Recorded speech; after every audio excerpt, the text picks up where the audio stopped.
না না, রমার সাথে আজ ফাইনাল কথাটা বলেই নিতে হবে। কতদিন থেকে ওকে জিজ্ঞেস করছি, ও তো কোনো উত্তরই দিচ্ছে না। কী রে মালা, বহুত দিন বাদে যে তোকে দেখছি রে মা। কোনো বিশেষ কাজে এলি নাকি এই সকাল সকাল? হ্যাঁ কাকিমা, বিশেষ কাজেই বলতে পারো। রমার সঙ্গে একটু দরকার ছিল। রমা বাড়িতে আছে তো কাকিমা? হ্যাঁ রে, রমা তো বাড়িতে আছেই, নিজের ঘরে বসে দেখবি যে কি করছে। কি যে বলিস না মালা তুই, আমাকে মা যেতে দেবে না পিকনিকে। আমি তো কাল মাকে বলেছিলাম, মা তো কিছুতেই রাজি হয়নি। কাকিমাকে তো দেখে মোটেই এরকম মনে হয় না যে তোকে কাকিমা যেতে দেবে না। তুই কাকিমার সঙ্গে একবার ভালো করে কথা বলতে পারতিস তো। মাকে আমি কাল একবার নয় বারবার বলেছি, মা একবার যেতে দেবে না বলেছে মানে দেবে না। মায়ের এক কথার 100 কথার সমান। আহারে, কত শখ করলাম যে আমরা সবাই মিলে পিকনিকে যাব, তাহলে কি আমাদের আর পিকনিকে যাওয়া হবে না? আমারও তো যাওয়ার খুব ইচ্ছে ছিল রে, কিন্তু কি করব বল, যদি মা না যেতে দেয়। মাকে এতবার করে বললাম কিন্তু মা শুনলো না। আচ্ছা ঠিক আছে, তুই কোনো চিন্তা করিস না, আমি কাকিমাকে একবার শেষবারের মতো বুঝিয়ে বলবো যদি তোকে যেতে দেয়। ঠিক আছে, দেখ তুই যদি মাকে কোনো মতে রাজি করাতে পারিস তাহলে অবশ্যই যাব আমরা পিকনিকে। ঠিক আছে, আমি কাকিমাকে বলে আসছি, তুই এখানে আমার জন্য অপেক্ষা কর। দেখি কাকিমাকে যদি কোনো মতে রাজি করাতে পারি। কি রে মালা, এই তো সবে মাত্র এলি, এখনই তো রমার মধ্যে কথা হয়ে গেল? কি এমন কথা বললি তোরা? কাকিমা, তোমাকে আমার কিছু কথা বলার ছিল, তুমি যদি কিছু মনে না করো, তোমাকে কিছু কথা বলতে পারি আমি? এত ইতস্তত কেন করছিস রে মালা, বল না মা, কি হয়েছে? আসলে কাকিমা, অনেক দিন ধরে আমরা 3 বান্ধবী মিলে একটা পিকনিকের প্ল্যান করেছিলাম, সেখানে তুমি রমাকে যেতে দিচ্ছ না। কি করে চলবে তাহলে? রমাকে ছাড়া তো আমরা কোথাও যাই না কখনো। দেখ মা, তোর সঙ্গে আমার মেয়ে গেলে কোনো অসুবিধা নেই, কিন্তু ওই যে তোদের আর একটা বান্ধবী আছে না, কি যেন নাম বলে, প্রিয়া, ওই মেয়েটাকে আমার মোটেই সুবিধা লাগে না। ওই মেয়েটার সঙ্গে আমার মেয়েকে আমি মিশতে দিতে চাই না মোটেই। তুমি আমাকে তো খুব ভালোবাসো কাকিমা, আমি কি দোষ করলাম তোমার বলো?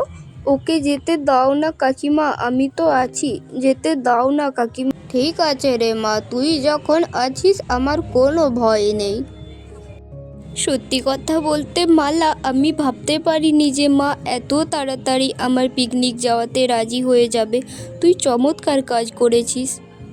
আমিও ভাবতে পারিনি রে রমা, যে কাকিমা আমার কথা এত তাড়াতাড়ি মেনে যাবে। আসলে মালা, আমার মা না তোকে খুব ভালোবাসে। আচ্ছা ঠিক আছে রে, এই কথাই রইল তবে। তুই প্রিয়ার সঙ্গে কথা বলে প্রিয়াকে একবার রাজি করাবি। আমি চললাম এখন। ওমা মা, কাল না আমরা সবাই মিলে পিকনিকে যাব। 3 বান্ধবী মিলে পিকনিকের প্ল্যান করেছি। গরিবের আরও কিসের পিকনিক? বাড়িতে ভাত বাড়ন্ত, ঘরে চাল নেই 2টো রেঁধে খাবার মতো, তার মধ্যে এই পিকনিক? তুই খুব বড় হয়ে গেছিস তাই না? মাকে তো একবারও জিজ্ঞেস করিসনি যে তুই পিকনিকে যাচ্ছিস? গরিব বলে কি আমাদের পিকনিক করারও অধিকার নেই মা? অধিকার আছে মা, কিন্তু তার জন্য তো কিছু সাময়িক খরচ আছে।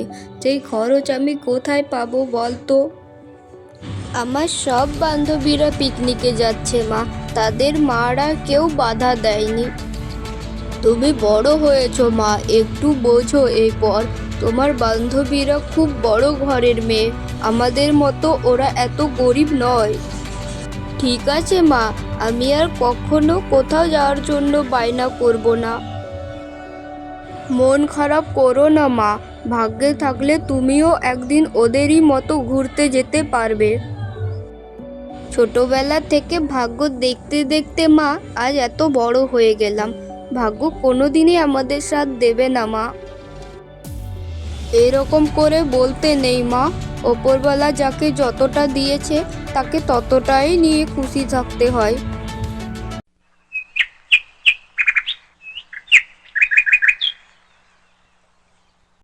কিরে রমা, তুই যে বললি মালা এক্ষুনি চলে আসবে, কই আসে? কখন থেকে ওর জন্য অপেক্ষা করছি, এখনো তো আসলো না রে। সেটাই তো আমিও ভাবছি রে, মালা এখনো কেন আসছে না? ও তো বলল সকালেই এই পুকুর পাড়ে দেখা করবে আমাদের সাথে। দেখ ওর মা ওকে যেতে দেয় কি না। ওর মাটাও তো আবার যা গরিব, এইসব আবার বোঝে না কি ওরা। এইভাবে কথাবার্তা বলতে নেই প্রিয়া, উনি তো আমাদের মায়েরই মতন, উনি আমাদের গুরুজন হয়, গুরুজনদের সাথে এভাবে কথা বলতে নেই। এই তো মহারানীর নাম করতে না করতেই মহারানী এসে হাজির। বলছি মালা, এখন কি তোর আসার সময় হলো? কি হয়েছে রে মালা, তোর মুখখানা এমন শুকনো কেন দেখাচ্ছে? কখন থেকে তোর জন্য অপেক্ষা করছি জানিস? তোরা যা রে পিকনিকে, আমি যাব না, আমার মা যেতে দেবে না আমাকে, আমাদের বাড়িতে ভাত বাড়ন্ত। পিকনিকে যাওয়ার জন্য সাময়িক তো কিছু খরচ আছে, সেটা আমার মা দিতে পারবে না। ও, এই সামান্য ব্যাপারটা নিয়ে তুই চিন্তা করছিস? আমি তো আছি নাকি মালা, আমি তোর সব টাকা দেব, তুই চল। তুইও না মালা, খুব নাটক করতে পারিস। জানিস যে তোর এত বড় লোক দুটো বান্ধবী আছে, তোর আবার কিসের টাকার অভাব রে? আমরা গরিব হতে পারি, কিন্তু কখনো কারো কাছ থেকে আমরা টাকা নিই না। এক তো এত গরিব, তার আবার মুখে এত বড় বড় কথা বলিস। তুইও না মালা। কেন রে, তোদের বড় লোকদেরই কি শুধুমাত্র একা কথা বলার অধিকার আছে, আমাদের গরিবদের নেই? আহ মালা, প্রিয়া, তোরা একটু চুপ কর না।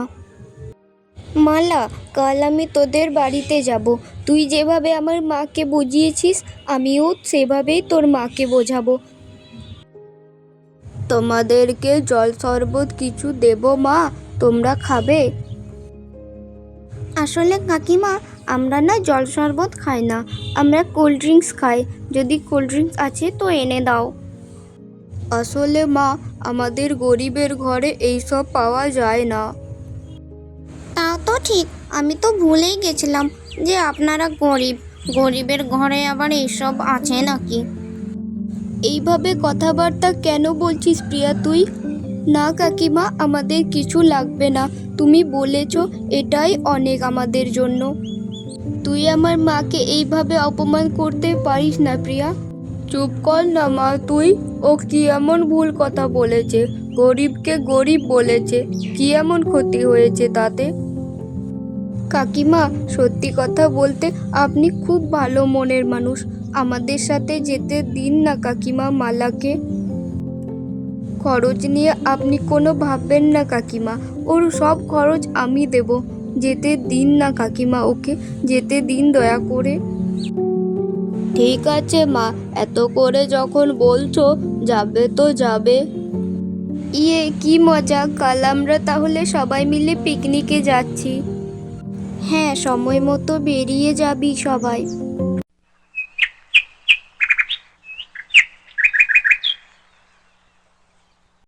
আস্তে ছোট প্রিয়া, আস্তে ছোট, পড়ে গেলে তো লেগে যাবে তোর, আস্তে ছোট। এত সুন্দর জায়গা এর আগে কখনো দেখিনি রে। তোরাও চলে আয় এখানে, একসঙ্গে বসে গল্প করব আমরা।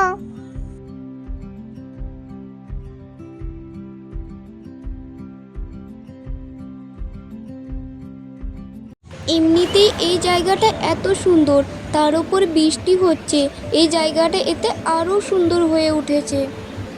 যা বলেছিস রমা, মনে হচ্ছে যেমন বৃষ্টিও আমাদের সঙ্গে পিকনিকে যোগ দিয়েছে। একদম ঠিক বলেছিস রে। পিকনিকের মেনু কি হয়েছে রে আমাদের? পিকনিকের মেনুতে রয়েছে ভাত আর মাংস কষা। এই বৃষ্টিতে ভাত আর মাংস কষা পুরো জমে যাবে রে। আজ আমরা 3 বান্ধবী মিলে একটা প্লেটের ওপর খাবো, খুব মজা হবে।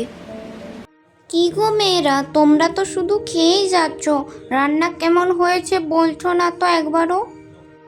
অনেক সুন্দর রান্না হয়েছে গো তোমার দিদি, তাই তো কথা বলার সময় পাইনি। এত সুন্দর রান্না এর আগে কখনো খাইনি আমরা।